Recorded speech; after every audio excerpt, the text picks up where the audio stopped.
আমরা ইংরেজিতে যখন বলি আই হ্যাভ ইটেন রাইস, আমি ভাত খেয়েছি, এখানে খাওয়ার কারণ হলো অবশ্যই ক্ষুধা নিবারণ। তাই খাওয়ার কাজটি ইতিপূর্বে শেষ হয়ে গেছে, কিন্তু তার প্রভাব ক্ষুধা নিবারণ এখনো আছে। তাই এক কথায় বলা যায় একটা কাজ শেষ হয়েছে কিন্তু তার প্রভাব এখনো বর্তমান আছে, তখন আমরা ব্যবহার করি প্রেজেন্ট পারফেক্ট টেন্স।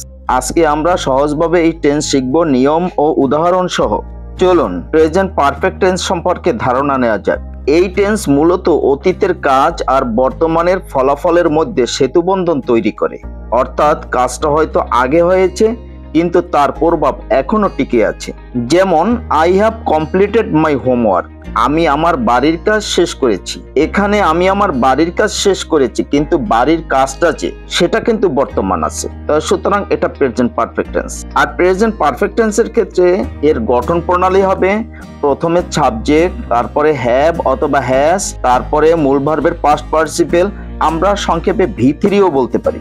V3 বলার কারণ হলো একটি ভার্বের তিনটা form, present form, past form, past participle form. এখানে প্রেজেন্ট ফর্ম মানে V1, পাস্ট ফর্ম মানে V2 আর পাস্ট পার্টিসিপেল ফর্ম মানে V3।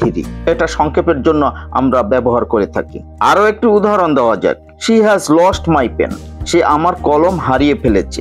সে কলমটি হারিয়ে ফেলেছে অতীত হয়ে গেছে, কিন্তু এখনো কিন্তু কলমটা আমি পাইনি, ওটার প্রভাব কিন্তু এখনো রয়ে গেছে। তো সুতরাং এটা প্রেজেন্ট পারফেক্ট টেন্স। জানা যাক কোথায় ব্যবহার হয় প্রেজেন্ট পারফেক্ট টেন্স।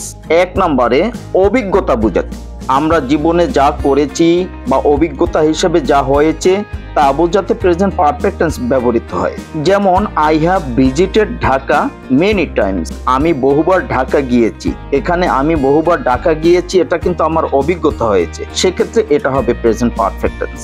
নাম্বার 2, কোনো কাজ শেষ হয়েছে কিন্তু তার প্রভাব এখনো রয়ে গেছে। যেমন হি হ্যাজ লস্ট হিজ কি, সে তার চাবি হারিয়েছে। এখানে কিন্তু চাবি হারিয়েছে আগে, কিন্তু তার যে প্রভাব এখনো চাবিটি খুঁজে পাওয়া যাচ্ছে না বা এখনো খুঁজে পাচ্ছে না, সুতরাং এটা প্রেজেন্ট পারফেক্ট টেন্স। এখানে গঠন প্রণালী আলোচনা করা হয়েছে subject plus auxiliary verb have অথবা হ্যাজ, এরপরে মূল ভার্বের পাস্ট পার্টিসিপেল, তারপরে অবজেক্ট। এখন হ্যাভ এবং হ্যাজ কিন্তু দুটি অক্সিলিয়ারি ভার্ব। আমরা কখন কোন অক্সিলিয়ারি ভার্বটাকে নিব সেটা কিন্তু আমাদের ধারণা থাকতে হবে। এক্ষেত্রে আমাদের সাবজেক্ট অনুযায়ী অক্সিলিয়ারি ভার্ব নিতে হবে। যেমন first person I we, second person you, third person plural যেমন দে, এদের ক্ষেত্রে হ্যাভ ব্যবহৃত হবে। যেমন I have, we have, you have, they have. আর থার্ড পারসন সিঙ্গুলারের ক্ষেত্রে সর্বদা হ্যাজ ব্যবহৃত হবে। যেমন he has, she has, it has. চলুন উদাহরণ দেওয়া যাক। দে হ্যাভ প্লেড ফুটবল, তারা ফুটবল খেলেছে।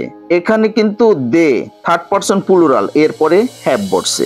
আবার he has played football, say football খেলেছে।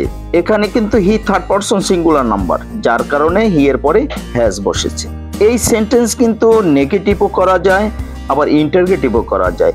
নেগেটিভের ক্ষেত্রে অক্সিলিয়ারি ভার্ব হ্যাভ অথবা হ্যাজের পরে একটা নট বসাতে হবে, আর ইন্টারগেটিভের ক্ষেত্রে সাবজেক্টের পূর্বে অক্সিলিয়ারি ভার্ব হ্যাভ অথবা হ্যাজ বসাতে হবে এবং সর্বশেষে একটি প্রশ্নবোধক চিহ্ন বসাতে হবে। যেমন নেগেটিভের ক্ষেত্রে I have not seen that movie, আমি ওই সিনেমাটা দেখিনি। এখানে হ্যাভের পরে নট বসছে, নটের কারণে এটা নেগেটিভ হয়েছে। আর কোশ্চেনের ক্ষেত্রে have you ever been to Cox's Bazar, তুমি কি কখনো কক্সবাজার গিয়েছো?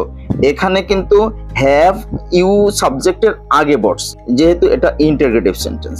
আমরা সবসময় জানি যে অক্সিলিয়ারি ভার্বের শেষে যদি নট বসে সেটা নেগেটিভ হয়, আর সেন্টেন্স যদি অক্সিলিয়ারি ভার্ব দ্বারা শুরু করা হয় তবে ওইটা ইন্টারগেটিভ সেন্টেন্স হয়। আমরা অনেক সময় ভুল করে থাকি।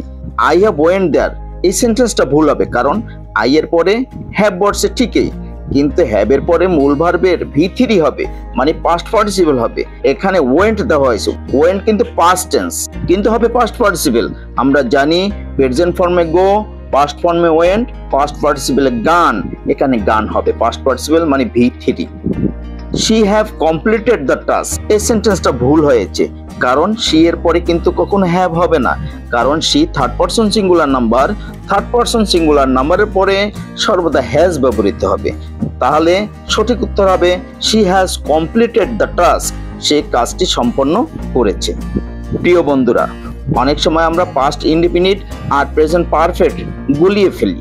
পাস্ট সিম্পল হলো কাজ শেষ হয়েছে, সময় স্পষ্ট বলা আছে, এটা কিন্তু পাস্ট সিম্পল বা পাস্ট ইনডিফিনিট। যেমন আই ভিজিটেড ঢাকা ইয়েস্টারডে, আমি গতকাল ঢাকা গিয়েছিলাম। এখানে ইয়েস্টারডে কিন্তু স্পষ্ট সময় উল্লেখ আছে। যদি স্পষ্ট সময় উল্লেখ থাকে তবে সেটা অবশ্যই হবে পাস্ট ইনডিফিনিট টেন্স বা পাস্ট সিম্পল। আর প্রেজেন্ট পারফেক্টের ক্ষেত্রে কাজ হয়েছে কিন্তু সময় বলা হয়নি, বরং এর প্রভাব বর্তমানেও আছে। যেমন I have visited Dhaka many Times, আমি বহুবার ঢাকা গিয়েছি, এটা কিন্তু অভিজ্ঞতা অর্জন হয়েছে। এখানে কিন্তু কোনো সময় উল্লেখ করা হয়নি, তো সুতরাং এটা প্রেজেন্ট পারফেক্ট টেন্স। তাহলে সারসংক্ষেপে বলা যায় প্রেজেন্ট পারফেক্ট টেন্স বোঝায় কাজ শেষ কিন্তু প্রভাব এখনো আছে। মনে রাখবেন হ্যাভ হ্যাজ প্লাস V3 মানে মূল ভার্বের পাস্ট পার্টিসিপল হলো এর মূল নিয়ম। এবার আপনাদের জন্য একটি টাস্ক দেওয়া হলো, কমেন্টে লিখুন অন্তত একটা বাক্য প্রেজেন্ট পারফেক্ট টেন্সে। আপনি যদি নতুন কিছু শিখে থাকেন তাহলে ভিডিওটি লাইক এবং শেয়ার করুন এবং আমাদের ইউটিউব চ্যানেল আলোর দিকটা সাবস্ক্রাইব করুন, তাহলে আপনারা নতুন নতুন গ্রামার পেয়ে যাবেন। ধন্যবাদ।